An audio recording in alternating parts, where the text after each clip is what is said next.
Hi, hello everyone. This is Satish Kumar, working as Assistant Professor in Commerce, GFGC Mitigation. Welcome to the digital learning platform powered by Directorate of Collegiate Education, Government of Karnataka.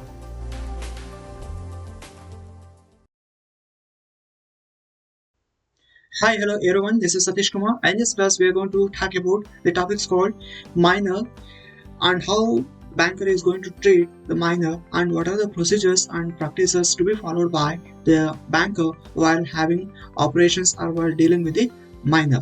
So minor ಜೊತೆ ವ್ಯವಹಾರ ಮಾಡುವಂಥ ಸಂದರ್ಭದಲ್ಲಿ banking ಸಂಸ್ಥೆಗಳು ಯಾವ ರೀತಿ procedure practices ಅನ್ನ follow ಆಗಬೇಕು, ಜೊತೆಗೆ ಇಲ್ಲಿ ಮೈನರ್ ಅಂದ್ರೆ ಯಾರು ಅನ್ನುವ ಒಂದು ಅಂಶಗಳನ್ನ ಈ ಒಂದು ಸೆಷನ್ ಅಲ್ಲಿ ಈಗ ನಾವು ನೋಡೋಣ.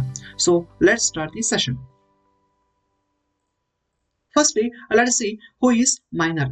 ಮೈನರ್ ಅಂದ್ರೆ ಯಾರು ಅನ್ನೋದನ್ನ ಈಗ ತಿಳ್ಕೊಳ್ಳೋಣ. C section 3 of Indian majority act 1875 clearly stated that any person who has not attained the age of 18 years. So 18 years ಅನ್ನ ಕಂಪ್ಲೀಟ್ ಮಾಡದೇ ಇರುವಂತಹ ವ್ಯಕ್ತಿಯನ್ನ ನಾವಿಲ್ಲಿ ಮೈನರ್ ಅಂತ ಕರಿತೀವಿ. ಸೊ ಅದು section 3 of Indian majority act 1875 ಅಲ್ಲಿ ಕ್ಲಿಯರ್ ಕಟ್ ಆಗಿ ತಿಳಿಸಿದ್ದಾರೆ. ಸೊ ಹಾಗಾಗಿ ಮೈನರ್ ಈಸ್ ನಥಿಂಗ್ ಬಟ್ ಯಾರೆಲ್ಲ 18 ವರ್ಷ ತುಂಬಿರೋದಿಲ್ವೋ ಅಂತ ಎಲ್ಲ ಮಕ್ಕಳನ್ನ ನಾವಿಲ್ಲಿ ಮೈನರ್ ಅಂತ ನಾವು ಪರಿಗಣಿಸಬೇಕಾಗುತ್ತೆ. ಸಿ ಮೈನರ್ ಜೊತೆ ವ್ಯವಹಾರ ಮಾಡುವಂತ ಸಂದರ್ಭದಲ್ಲಿ ಬ್ಯಾಂಕರು ಅತಿ ಜಾಗರೂಕತೆಯಿಂದ ಇರಬೇಕಾಗುತ್ತೆ. ಬಿಕಾಸ್ ಇಂಡಿಯನ್ ಕಾಂಟ್ರಾಕ್ಟ್ ಲಾ ಅಲ್ಲಿ ಇಂಡಿಯನ್ ಕಾಂಟ್ರಾಕ್ಟ್ ಆಕ್ಟ್ 1872 ಸೆಕ್ಷನ್ 11 ಪ್ರಕಾರ minor is not capable to enter in to any contract. So ಒಂದು ಕಾಂಟ್ರಾಕ್ಟ್ಗೆ ಎಂಟರ್ ಆಗೋದಕ್ಕೆ ಮೈನರ್ಗೆ ಯಾವುದೇ ರೀತಿಯ ಹಕ್ಕು ಇಲ್ಲ, ಮೈನರ್ ಎಲಿಜಿಬಲ್ ಕೂಡ ಇಲ್ಲ.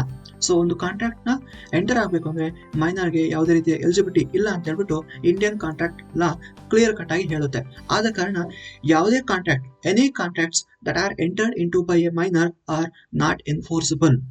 ಸೊ ಎಲ್ಲಾ ಕಾಂಟ್ರಾಕ್ಟ್ಸ್ ಏನೆಲ್ಲ ಕಾಂಟ್ರಾಕ್ಟ್ಸ್ ಮೈನರ್ ಎಂಟರ್ ಆಗಿದ್ದಾನೆ, ಸೊ ಅಂತ ಕಾಂಟ್ರಾಕ್ಟ್ಸ್ ಎಲ್ಲ ಎನ್ಫೋರ್ಸ್ ಮಾಡೋದಕ್ಕೆ ಆಗೋದಿಲ್ಲ ಅಂತ ಹೇಳ್ಬಿಟ್ಟು section 11 of Indian contract act ಹೇಳುತ್ತೆ. ಸೊ ಆದ ಕಾರಣ ಮೈನರ್ ಜೊತೆಗೆ ಯಾವುದೇ ಕಾಂಟ್ರಾಕ್ಟ್ಗೆ ಯಾರೇ ಹೋಗ್ಬೇಕು ಅಂದ್ರೂ ಕೂಡ ಜಾಗರೂಕತೆಯಿಂದ ಹೋಗ್ಬೇಕಾಗುತ್ತೆ. Especially in the banking companies, the banker should be very cautious while dealing with the minor because he is not eligible to enter into a contract. So contract ಗೆ ಎಂಟರ್ ಆಗೋದಕ್ಕೆ ಮೈನರ್ಗೆ ಯಾವುದೇ ರೀತಿಯ ಎಲಿಜಿಬಿಲಿಟಿ ಇಲ್ಲ. ಹಾಗಿದ್ರೂ ಕೂಡ ಕೆಲವೊಂದು ಸಂದರ್ಭದಲ್ಲಿ ಮೈನರು ಅಕೌಂಟ್ ಅನ್ನು open ಮಾಡಿಬಿಟ್ಟು ಅಕೌಂಟ್ ಅಲ್ಲಿರುವಂತಹ ವ್ಯವಹಾರಗಳನ್ನು, ದಟ್ ಮೀನ್ಸ್ ಬ್ಯಾಂಕಿಂಗ್ ಟ್ರಾನ್ಸಾಕ್ಷನ್ಸ್ ಅನ್ನ ನಡೆಸೋದಕ್ಕೆ ಮುಂದಕ್ಕೆ ಬರ್ತಾನೆ. ಸೊ ಅಂತ ಸಂದರ್ಭದಲ್ಲಿ banker should be very cautious while dealing with the minor account. So ಇಲ್ಲಿ ಮೈನರ್ ಜೊತೆ ಏನೆಲ್ಲ ರಿಸ್ಕ್ ಇರುತ್ತೆ ಅನ್ನೋದನ್ನು ನಾವು ನೋಡೋದಾದ್ರೆ, see minor cannot be held liable for what are the amount that he has borrowed. So minor ಏನಾದ್ರೂ ಲೋನ್ ಅನ್ನ ತಗೊಂಡಿದ್ರೆ ಅಂತ ಲೋನ್ಗೆ ಆತನನ್ನ ನಾವು ಲೈಬಲ್ ಮಾಡಕ್ಕೆ ಆಗೋದಿಲ್ಲ. ಆತನನ್ನ ಲೋನ್ ತಗೊಂಡಿರುವಂತಹ ಅಮೌಂಟ್ಗೆ ಮೈನರ್ನ ನಾವು ಹೊಣೆಗಾರಿಕೆ ಮಾಡಕ್ಕೆ ಆಗೋದಿಲ್ಲ. Because minor is not eligible, not entitled to enter in to a contract. So Indian contract law ಪ್ರಕಾರ ಮೈನರ್ ಏನಾದರೂ ಒಂದು ಕಾಂಟ್ರಾಕ್ಟ್ಗೆ ಎಂಟರ್ ಆಗಿ ಆ ಕಾಂಟ್ರಾಕ್ಟ್ ಅಲ್ಲಿ ತಾನೇನಾದ್ರೂ ದಟ್ ಮೀನ್ಸ್ ಲೈಬಲ್ ಆಗಬೇಕು ಅಂತ ಸಿಚುಯೇಷನ್ ಬಂದಾಗ ಮೈನರ್ನ ಲೈಬಲ್ ಮಾಡೋದಕ್ಕೆ ಸಾಧ್ಯವಿಲ್ಲ. Minor cannot be held liable for whatever the amount that he has borrowed from the contract. So ಆದ ಕಾರಣ ಮೈನರ್ಗೆ ಯಾವುದೇ ರೀತಿಯ ಲೋನ್ ಅಥವಾ ಯಾವುದೇ ರೀತಿಯ ಕ್ರೆಡಿಟ್ ಫೆಸಿಲಿಟಿ ಕೊಡುವಂತ ಸಂದರ್ಭದಲ್ಲಿ ಬ್ಯಾಂಕರು ಅತಿ ಹುಷಾರಾಗಿರ್ಬೇಕಾಗುತ್ತೆ.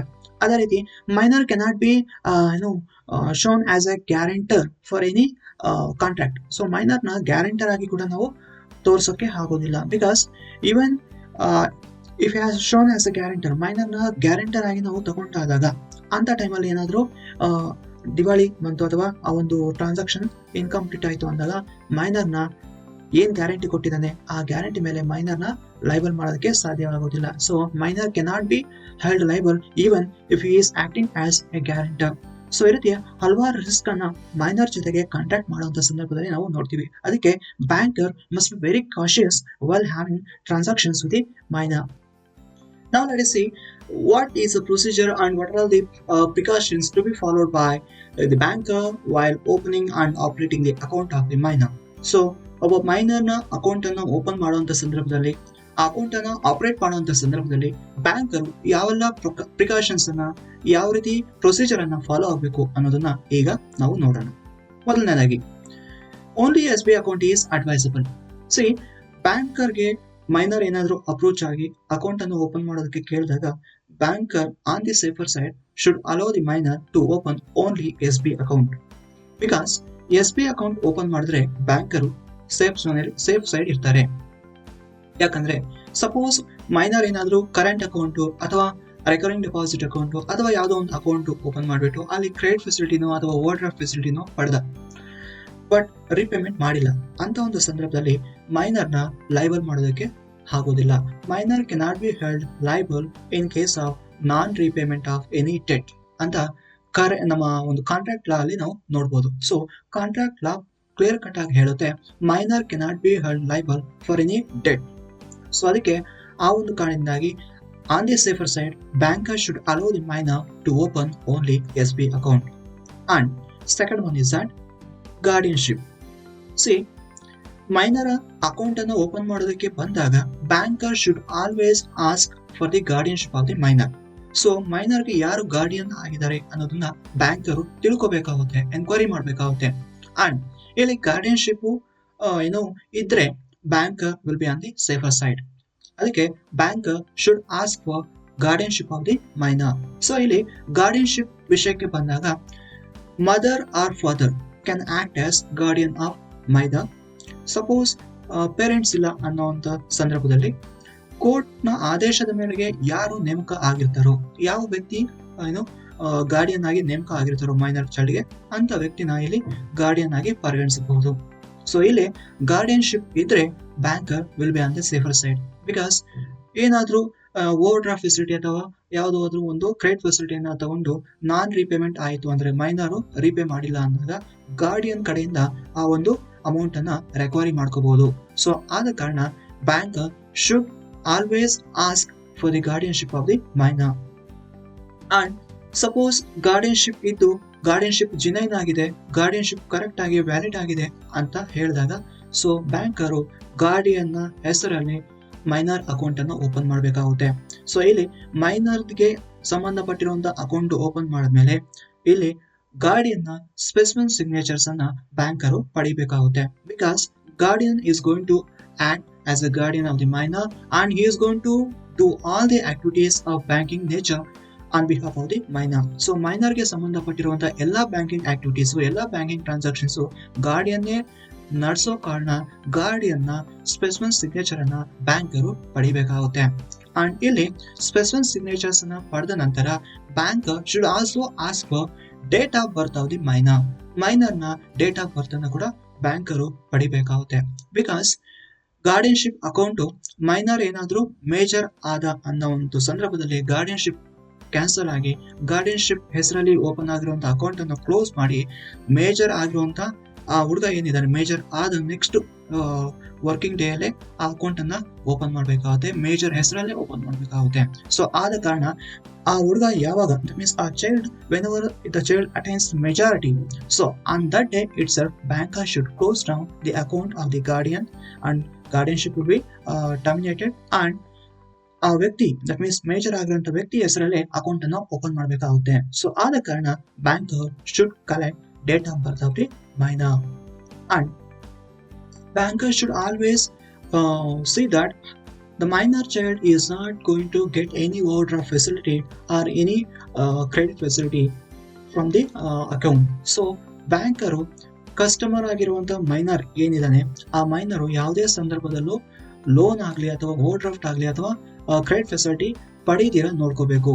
Because minor once he has taken any loan or he has taken any credit facility or overdraft facility but he has not repaid or he fails to repay the amount, in such circumstances minor cannot be held liable for that debt. So ಆದ ಕಾರಣ banker ಯಾವುದೇ ಕಾರಣಕ್ಕೂ ಮೈನರ್ಗೆ over draft facility ಅಥವಾ credit facility ಕೊಡೋದಕ್ಕೆ ಹೋಗಬಾರ್ದು, hello ಕೂಡ ಮಾಡಬಾರ್ದು. And banker should always see that minor is going to have the banking transactions, minor is going to have the banking activities only while his account is in credit. So ಮೈನರು ತನ್ನ account ಅನ್ನು operate ಮಾಡೋಕೆ banker hello ಮಾಡಬೇಕು. ಯಾವಾಗಂದ್ರೆ ಯಾವಾಗ ಆತನ account credit balance ನ ಹೊಂದಿರುತ್ತೋ ಆಗ ಮಾತ್ರನೇ banker minor ಚೈಲ್ಡ್ಗೆ ಅಕೌಂಟ್ ಅನ್ನು ಆಪರೇಟ್ ಮಾಡೋದಕ್ಕೆ ಅಲೋ ಮಾಡಬೇಕಾಗುತ್ತೆ. ಅದರ ಜೊತೆಗೆ ಸಪೋಸ್ ಏನಾದ್ರೂ ಮೈನರು ಜಾಯಿಂಟ್ ಅಕೌಂಟ್ ಹೋಲ್ಡರ್ ಆಗಿದ್ದಾಗ, Suppose if the minor is going to act as a joint account holder, in such circumstances, what are the precautions to be taken by the banker? Let's see. ಇಲ್ಲಿ ಮೈನರು ಯಾವುದೇ ರೀತಿಯ ಒಂದು ಕಾಂಟ್ರಾಕ್ಟ್ಗೆ enter ಆಗೋದಕ್ಕೆ ಸಾಧ್ಯವಿಲ್ಲ, eligibility ಕೂಡ ಇಲ್ಲ as per the contract law. But in some cases minor is going to act as a joint account holder. So ಆ ಒಂದು ಸರ್ಕಮ್ಸ್ಟೆನ್ಸಸ್ ಅಲ್ಲಿ ಬ್ಯಾಂಕರು ಅತಿ ಹುಷಾರಾಗಿ ಅತಿ ಸೂಕ್ಷ್ಮವಾಗಿ ಅದನ್ನು ಪರಿಗಣಿಸಿ ಅತಿ ಅಲರ್ಟ್ ಆಗಿ ಪ್ರಿಕಾಷನ್ಸ್ ನ ತಗೋಬೇಕಾಗುತ್ತೆ. ಮೊದಲನೇದಾಗಿ ಅಂತ ಒಂದು ಸಂದರ್ಭದಲ್ಲಿ banker should ensure that minor has attained the age of discretion. So ಇಲ್ಲಿ ಡಿಸ್ಕ್ರಿಷನ್ ಏಜ್ ನಾರ್ಮಲ್ ಆಗಿ ಮೈನರ್ ಚೈಲ್ಡ್ 12 ವರ್ಷಕ್ಕೆ ಡಿಸ್ಕ್ರಿಷನ್ ಏಜ್ ಅನ್ನು ಹೊಂದಿದ್ದಾನೆ ಅಂತ ಹೇಳ್ಬೋದು. ಅಂದ್ರೆ 12 ವರ್ಷ ದಾಟಿದ ನಂತರ ಮೈನರ್ ಚೈಲ್ಡ್ಗೆ ಯಾರು ಹೆಂಗೆ ಏನ್ ಆಕ್ಟಿವಿಟಿ ಅಂತ ಗೊತ್ತಾಗುತ್ತೆ. ಸೊ ಜನರಲ್ ಅವೇರ್ನೆಸ್ ಬರೋದು ಸ್ಟಾರ್ಟ್ ಆಗುತ್ತೆ ಹುಡುಗನ್ಗೆ. ಸೊ ಅಂತ ಒಂದು ಏಜ್ ಅನ್ನ ಡಿಸ್ಕ್ರಿಷನರಿ ಏಜ್ ಅಂತ ಕರಿತೀವಿ. So banker should ensure that minor child has attained age of discretion. So age of discretion attain ಆಗಿದೆ ಮೈನರ್ ಚೈಲ್ಡ್ಗೆ, ಏನೋ ಒಂದು 12 ವರ್ಷ ದಾಟಿದೆ ಅಂದ್ರೆ ಅಂತ ಒಂದು ಸಂದರ್ಭದಲ್ಲಿ ಮಾತ್ರ ಆ ಮೈನರ್ ಚೈಲ್ಡ್ ಅನ್ನ ಜಾಯಿಂಟ್ ಅಕೌಂಟ್ ಹೋಲ್ಡರ್ ಆಗಿ ಅಲೋ ಮಾಡಬೇಕಾಗುತ್ತೆ. ಜೊತೆಗೆ ensure minor is able to read and write. Banker should also ensure that minor childಗೆ ಓದೋದಕ್ಕೆ ಮತ್ತೆ ಬರೆಯೋದಕ್ಕೆ ಬರುತ್ತೆ ಅಥವಾ ಇಲ್ಲ ಅನ್ನೋದನ್ನ ಬ್ಯಾಂಕರು ಎನ್ಶೂರ್ ಮಾಡ್ಕೋಬೇಕಾಗುತ್ತೆ. ಸೊ ಮೈನರ್ ಚೈಲ್ಡ್ಗೆ ಓದೋದಕ್ಕೆ ಅಥವಾ ಬರೆಯೋದಕ್ಕೆ ಬರಬೇಕು. ಬಿಕಾಸ್ ಬ್ಯಾಂಕಿಂಗ್ ಟ್ರಾನ್ಸಾಕ್ಷನ್ಸ್ ಅನ್ನು ಮಾಡುವಂತ ಸಂದರ್ಭದಲ್ಲಿ ಹಲವಾರು ರೀತಿಯ ಡಾಕ್ಯುಮೆಂಟರಿ ವ್ಯವಹಾರಗಳು ನಡೀತಿರುತ್ತೆ.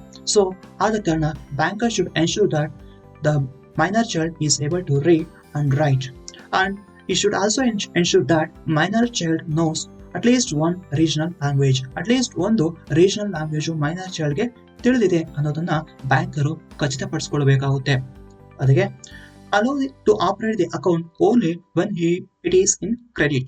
ಸೊ ಮೈನರ್ ಚೈಲ್ಡ್ಗೆ ಜಾಯಿಂಟ್ ಅಕೌಂಟ್ ಹೋಲ್ಡರ್ ಆಗಿ ಅವನು ಆಕ್ಟ್ ಮಾಡುವಂತ ಸಂದರ್ಭದಲ್ಲಿ ಮೈನರ್ ಚೈಲ್ಡ್ಗೆ ಅಕೌಂಟ್ ಅನ್ನು ಆಪರೇಟ್ ಮಾಡೋದಕ್ಕೆ ಅಲೋ ಮಾಡಬೇಕು, but only when it is in credit. So ಆ ಅಕೌಂಟ್ ಕ್ರೆಡಿಟ್ ಬ್ಯಾಲೆನ್ಸ್ ಅನ್ನ ಹೊಂದಿದ್ರೆ ಮಾತ್ರನೇ ಮೈನರ್ ಚೈಲ್ಡ್ ಅನ್ನ ಜಾಯಿಂಟ್ ಅಕೌಂಟ್ ಹೋಲ್ಡರ್ ಆಗಿ ಅಲೋ ಮಾಡಬೇಕಾಗುತ್ತೆ ಆಪರೇಟ್ ಮಾಡೋದಕ್ಕೆ. ಸೊ ಈ ರೀತಿ ಬ್ಯಾಂಕರು ಹುಷಾರಾಗಿ ಅತಿ ಜಾಗೃತನಾಗಿ ವರ್ತನೆ ಮಾಡಬೇಕಾಗುತ್ತೆ ಮೈನರ್ ಅಕೌಂಟ್ ಹೋಲ್ಡರ್ ಜೊತೆ. And we could see some more precautions. Of course banker should not allow for over draft. Banker ಯಾವುದೇ ಕಾರಣದಲ್ಲೂ ಕೂಡ ಯಾವುದೇ ಸನ್ನಿವೇಶದಲ್ಲೂ ಕೂಡ ಮೈನರ್ ಚೈಲ್ಡ್ಗೆ ಓವರ್ ಡ್ರಾಫ್ಟ್ ಫೆಸಿಲಿಟಿಯನ್ನ ಕೊಡಬಾರ್ದು ಅಥವಾ ಕ್ರೆಡಿಟ್ ಫೆಸಿಲಿಟಿ ಅಥವಾ ಲೋನ್ ಅನ್ನ ಕೊಡಬಾರ್ದು. Because minor cannot be held liable for the debt in case of default. So minor ಏನಾದರೂ ರೀಪೇಮೆಂಟ್ ಮಾಡೋದ್ರಲ್ಲಿ ಫೇಲ್ಯೂರ್ ಆದ ಅಂದಾಗ ಮೈನರ್ ಅನ್ನ ನಾವು ಡಿಫಾಲ್ಟ್ ಆಗಿ that means it cannot be held liable for the debt.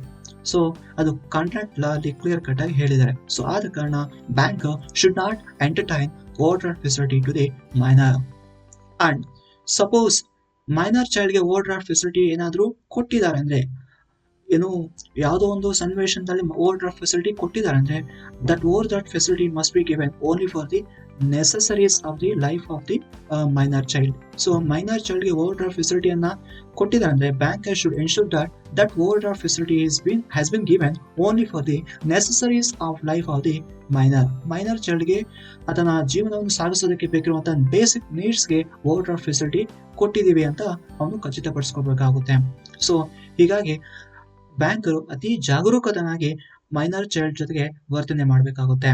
And you should also ensure that overdraft facility ಕೊಟ್ಟಿದೆ, basic ನೀಡ್ಸ್ಗೆ overdraft facility ಕೊಟ್ಟಿದೆ ಅಂತ ಖಚಿತಪಡಿಸಿಕೊಂಡು ಅದರ ಜೊತೆಗೆ banker should also ensure that minor child has sufficient property. So minor child ನ ಹೆಸರಲ್ಲಿ ಅಥವಾ ಮೈನರ್ ಚೈಲ್ಡ್ಗೆ ಸಂಬಂಧಿಸಿದ ಒಂದು ಪ್ರಾಪರ್ಟಿ ಸಫಿಷಿಯಂಟ್ ಆಗಿದೆ ಅಂತ ಅವನು ಖಚಿತಪಡಿಸ್ಕೋಬೇಕಾಗುತ್ತೆ ಬ್ಯಾಂಕರ್. ಬಿಕಾಸ್ ಓವರ್ಡ್ರಾಫ್ಟ್ ಫೆಸಿಲಿಟಿ ಕೊಟ್ಟ ನಂತರ minor child if he fails to repay the same overdraft amount, then the banker can recover the amount of overdraft from the property of minor. So ಹಾಗಾಗಿ minor child ಆತನ ಹೆಸರಲ್ಲಿ ಅಥವಾ ಆತನ ಸಂಬಂಧಪಟ್ಟಿರುವಂತಹ property sufficient ಆಗಿ ಇದೆ ಅಂತ ಖಚಿತಪಡಿಸಿಕೊಂಡು ಬ್ಯಾಂಕರು ಓವರ್ಡ್ರಾಫ್ಟ್ ಫೆಸಿಲಿಟಿಯನ್ನ ಕೊಡಬೇಕಾಗುತ್ತೆ ಮೈನರ್ಗೆ. And that overdraft facility or loan facility must be given only for basic needs of the minor child. So like this, bankers should take utmost care and utmost precautions for the operation of the minor child account. And of course, in some cases, minor is going to act as an agent so minor child agent ಆಗಿ ಕೆಲವೊಂದು ಸಂದರ್ಭದಲ್ಲಿ ವರ್ತನೆ ಮಾಡೋದು ನಾವು ನೋಡಿರ್ತೀವಿ. So ಅಂತ ಒಂದು ಸಂದರ್ಭದಲ್ಲಿ ಬ್ಯಾಂಕರ್ ಯಾವ ರೀತಿ ಪ್ರಿಕಾಷನ್ಸ್ ಅನ್ನ ತಗೋಬೇಕಾಗುತ್ತೆ ಈಗ ನೋಡೋಣ. C minor child cannot be eligible for entering into any contract as per the contract law, but in some cases minor child is going to act as an agent. So minor child can act as an agent only if it is authorized by the respective person. So respective person ಯಾರು ಇರ್ತದೋ ಆ ವ್ಯಕ್ತಿಗೆ authorise ಮಾಡಿದ್ರೆ ಮಾತ್ರನೇ ಆ ವ್ಯಕ್ತಿಗೆ ಒಬ್ಬ agent ಆಗಿ ಮೈನರ್ ಚೈಲ್ಡ್ ವರ್ತನೆ ಮಾಡಬಹುದು. ಬಟ್ ಇಲ್ಲಿ ಮೈನರ್ ಚೈಲ್ಡ್ ಆಥರೈಸ್ ಆಗಿ ಏಜೆಂಟ್ ಆಗಿ ಕೆಲಸ ಮಾಡುವಂತ ಸಂದರ್ಭದಲ್ಲಿ banker should see that minor is going to act only within the given powers, only within the given limited powers. So minor ಚೈಲ್ಡ್ಗೆ ಏನು ಲಿಮಿಟೆಡ್ ಪವರ್ಸ್ ಕೊಟ್ಟಿದ್ದಾರೆ, so ಆ limited powers ಒಳಗಡೆ ಮೈನರ್ ಚೈಲ್ಡ್ ತನ್ನ agentship ಅನ್ನ ತೋರಿಸ್ತಿದ್ದಾನೆ ಅಂತ banker ಖಚಿತಪಡಿಸ್ಕೋಬೇಕಾಗುತ್ತೆ. ಸೊ ಇಲ್ಲಿ ಆಸ್ ಅನ್ ಏಜೆಂಟ್ ಆಗಿ ಮೈನರು ವರ್ತನೆ ಮಾಡಿದ ಸಂದರ್ಭದಲ್ಲಿ bank should ask for the authorization letter and at the same time should ensure that minor child is not going beyond the limited powers. minor child ಗೆ ಏನು limited powers ಕೊಟ್ಟಿದಾರೋ agent ಆಗಿ ಕೆಲಸ ಮಾಡೋದಕ್ಕೆ, so ಅಂತ limited powers ಅನ್ನ ಅವನು ದಾಟಿಲ್ಲ, ಆ limited powers ಅನ್ನ ಮೀರಿ ಆತ ವರ್ತನೆ ಮಾಡ್ತಿಲ್ಲ ಅನ್ನೋದಾಗಿ ಬ್ಯಾಂಕರು ಖಚಿತಪಡಿಸ್ಕೋಬೇಕಾಗುತ್ತೆ. And in some cases minor is going to act as a partner. ಕೆಲವೊಂದು ಸಂದರ್ಭದಲ್ಲಿ ಮೈನರು ಪಾರ್ಟ್ನರ್ ಆಗಿ ವರ್ತನೆ ಮಾಡುವಂತ ಕೆಲವೊಂದು ಸನ್ನಿವೇಶಗಳು ನಾವು ನೋಡಿದೀವಿ. So in case minor is going to act as a partner in a partnership account. So ಯಾವುದೋ ಒಂದು ಪಾರ್ಟ್ನರ್ಶಿಪ್ ಫಾರ್ಮ್ ನ ಅಕೌಂಟ್ ಅಲ್ಲಿ ಮೈನರ್ ಪಾರ್ಟ್ನರ್ ಆಗಿ ಕೆಲಸ ಮಾಡ್ತಿದ್ದಾನೆ, ಪಾರ್ಟ್ನರ್ ಆಗಿದ್ದಾನೆ ಅಂದಾಗ banker should be very alert with regard to that kind of partnership account, because minor is eligible and he is entitled to only benefits of the partnership firm. So minor ಕೇವಲ partnership firm ನ benefits ಗೆ ಮಾತ್ರ ಸೀಮಿತ ಆಗಿರ್ತಾನೆ. Partnership firm ಅಲ್ಲಿ ಬರುವಂತ losses, partnership ಅಲ್ಲಿ ಬರುವಂತ ಒಂದು ಬರ್ಡನ್ ಏನಿದೆ ಅದಕ್ಕೆ ಮೈನರ್ಗೆ ಯಾವುದೇ ರೀತಿಯ ಸಂಬಂಧ ಇರೋದಿಲ್ಲ. Minor cannot be held liable for any activities that is going to happen in the partnership firm. So ಇಲ್ಲಿ ಪಾರ್ಟ್ನರ್ಶಿಪ್ ಫಾರ್ಮ್ ಅಲ್ಲಿ ಬರುವಂತ ಕೇವಲ ಬೆನಿಫಿಟ್ಸ್ ಗೆ ಮಾತ್ರ ಮೈನರ್ ಸೀಮಿತವಾಗಿರ್ತಾನೆ. ಬಟ್ ಪಾರ್ಟ್ನರ್ಶಿಪ್ ಫಾರ್ಮ್ ಅಲ್ಲಿ ಬರುವಂತ ಒಂದು ಲಾಸಸ್ಗೆ ಅಥವಾ ಪಾರ್ಟ್ನರ್ಶಿಪ್ ಫಾರ್ಮ್ ಅಲ್ಲಿ ಬರುವಂತ ಒಂದು ಬರ್ಡನ್ಗೆ ಮೈನರು ಯಾವುದೇ ಕಾರಣಕ್ಕೂ ಲೈಬಲ್ ಆಗೋದಿಲ್ಲ. ಸೊ ಆದ ಕಾರಣ ಪಾರ್ಟ್ನರ್ಶಿಪ್ ಅಕೌಂಟ್ ಅನ್ನ ಹ್ಯಾಂಡಲ್ ಮಾಡಿದಾಗ ಮೈನರ್ ಪಾರ್ಟ್ನರ್ ಆಗಿ ಕೆಲಸ ಮಾಡ್ತಿದ್ದು ಅಂತ ಪಾರ್ಟ್ನರ್ಶಿಪ್ ಅಕೌಂಟ್ ಅನ್ನ ಬ್ಯಾಂಕರು ಆಪರೇಟ್ ಮಾಡ್ತಿರುವಂತ ಸಂದರ್ಭದಲ್ಲಿ ಆ ಪಾರ್ಟ್ನರ್ಶಿಪ್ ಅಲ್ಲಿ ಆದಷ್ಟು ಹುಷಾರಾಗಿ ಆ ಪಾರ್ಟ್ನರ್ಶಿಪ್ ಫಾರ್ಮ್ ಅಕೌಂಟ್ ಅನ್ನ ಬ್ಯಾಂಕರು ನೋಡ್ಬೇಕಾಗುತ್ತೆ. Next one is that if the minor is going to act as an guarantor. So minor ಏನಾದರೂ ಗ್ಯಾರಂಟರ್ ಆಗಿ ಕೆಲಸ ಮಾಡಕ್ಕೆ ಮುಂದಕ್ಕೆ ಬಂದಾಗ, ಸೊ ಯಾವುದೋ ಒಂದು ಲೋನ್ಗೆ ಆತನು ಶ್ಯೂರಿಟಿ ಹಾಕಿದಾಗ ಅಥವಾ ಯಾವುದೋ ಒಂದು ಆಕ್ಟಿವಿಟಿಗೆ ಆತನು ಅಶ್ಯೂರೆನ್ಸ್ ಅನ್ನ ಕೊಟ್ಟು ಗ್ಯಾರಂಟರ್ ಆಗಿ ಮುಂದಕ್ಕೆ ಬಂದಾಗ bank should not entertain such kind of activity, because minor cannot be held liable for any debt and he is not eligible to act as a guarantor as per the contract law. So that bankers should keep this point in mind and in any circumstances banker should not allow the minor child to act as a guarantor. So ಇಲ್ಲಿ guarantor ಆಗಿ ಕೆಲಸ ಮಾಡೋದಕ್ಕೆ ಅಥವಾ guarantor ಆಗಿ act ಮಾಡೋದಕ್ಕೆ minor child ಮುಂದಕ್ಕೆ ಬಂದರೂ ಕೂಡ ಬ್ಯಾಂಕರು ಅದನ್ನ ರಿಜೆಕ್ಟ್ ಮಾಡಬೇಕು, ಬ್ಯಾಂಕರ್ ಅದನ್ನ ಒಪ್ಪಬಾರದು.